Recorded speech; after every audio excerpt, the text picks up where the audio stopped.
suis ravi d'accueillir pour démarrer Fabrice Hans, cher Fabrice. Alors vous êtes coiffeur de métier. Je suis désolé, on l'a pas fait exprès. On est très coiffeur aujourd'hui. Mais ça n'est qu'un des métiers de l'artisanat, on est bien d'accord. Après quelques années d'exploitation, vous êtes un peu déçu parce que vous travaillez beaucoup, puis vous trouvez que finalement l'affaire n'est pas si rentable que vous l'imaginiez et vous commencez à vous interroger. C'est ça. Et puis vous vous formez. Vous développez vos propres outils de gestion, de suivi, de tableau, de projection. On en parle depuis ce matin, la difficulté dans la culture de beaucoup d'artisans à se projeter et à avoir les bons outils pour prévoir, à tel point que vous avez pu développer votre entreprise de coiffure. Et d'ailleurs, vous, on en parlera, vous partagez aujourd'hui ce savoir-faire avec d'autres entrepreneurs. Et là, vous fonctionniez comment sur ces domaines de gestion, d'analyse de votre performance économique? Alors, si on remonte à la genèse... Avant, pas aujourd'hui.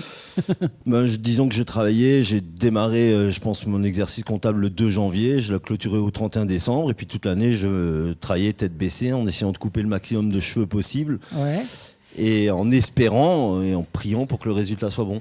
Et alors le résultat, vous l'avez quand? Globalement, au mois d'avril l'année d'après. D'accord. Et finalement, tu te rends compte que tu es soit déçu, soit heureux.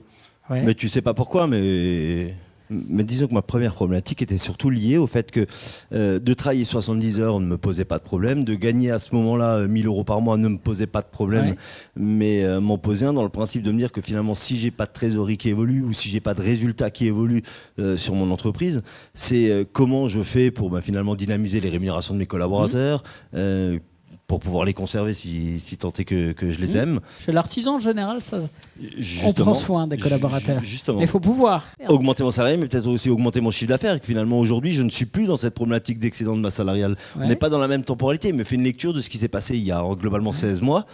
Alors que ce qui m'intéresse, moi, c'est aujourd'hui, et c'est surtout demain, ce qui m'intéresse en tant qu'entrepreneur. C'est ce qui va se passer demain. Et à l'émitière, globalement, je ne peux plus rien faire. Donc, ce qu'on retrouve chez beaucoup d'artisans, comme vous, disiez-vous, c'est le manque, et on le dit depuis ce matin, de visibilité, de prévisibilité, de capacité à anticiper.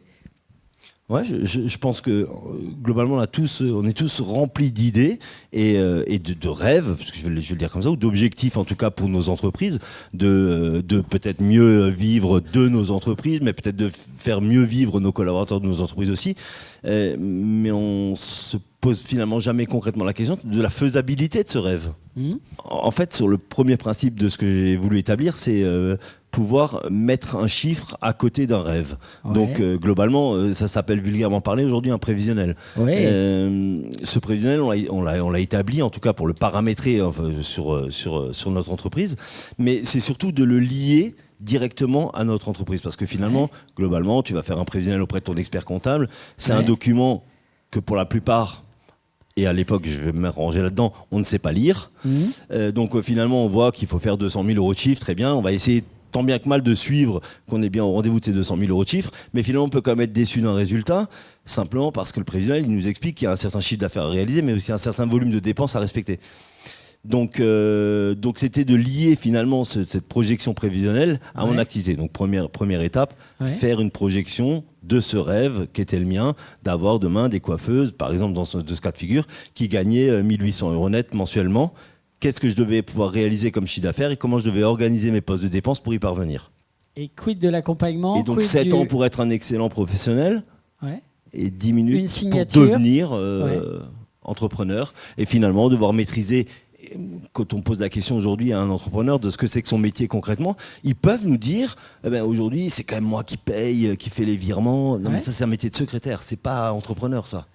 Aujourd'hui, on devient donc secrétaire, on devient gestionnaire, on porte la responsabilité intégrale financière de nos entreprises.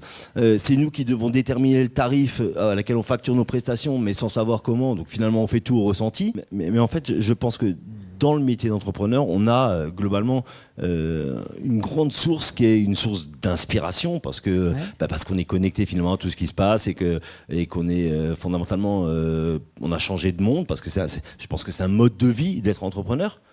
Donc je pense que les intérêts, en tout cas légitimes de travailler ces sujets-là, c'est au moins s'apporter des certitudes parce qu'aujourd'hui on fait tout ou 90% de ce que l'on réalise, c'est sur les bases d'un ressenti.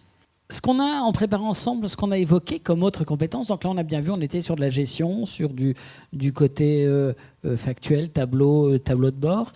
Autre compétence à développer selon vous, c'est les stratégies de marketing, marketing digital, réseaux sociaux, Internet. Ce sont aussi des fonctions que l'on récupère au moment où on signe, où on décide de racheter une entreprise ou de créer une entreprise. On récupère le rôle de community manager, mais aussi de stratège commercial, de stratège marketing, digital, d'établir un parcours, on va dire, de prospect à client qui permettent d'assurer, en tout cas, je pense que l'objectif, et un parcours RH, Ouais. ce sera le sujet. Absolument. Le sujet. Et tout cela dans une organisation où finalement on ne va pas être débordé dans notre organisation. C'est qu'aujourd'hui notre job, c'est d'accompagner nos collaborateurs dans leurs objectifs personnels de vie, professionnelle. Donc en fonction de ce dont elles ont envie, on a tendance à vouloir les emmener là où on a, entre guillemets, envie qu'elles aillent. Mais concrètement aujourd'hui, on ferait mieux de s'interroger sur ce qu'elles veulent et de leur montrer le chemin pour y arriver.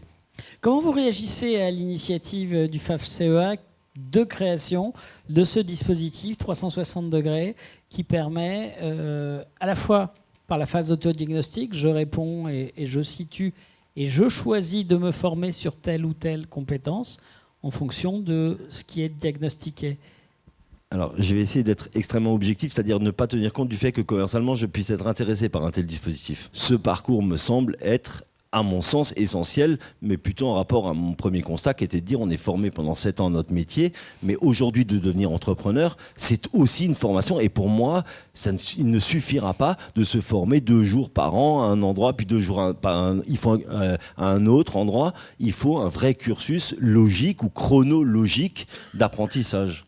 Donc une construction, une trajectoire. Sur le court, moyen, long terme. Donc c'est dire derrière l'investissement en formation qui fait que je vais monter en compétences, optimiser ma gestion, me doter des indicateurs, se traduit rapidement en termes de rentabilité, de marge. Je ne vais pas faire de mauvais commerce, mais premier bilan.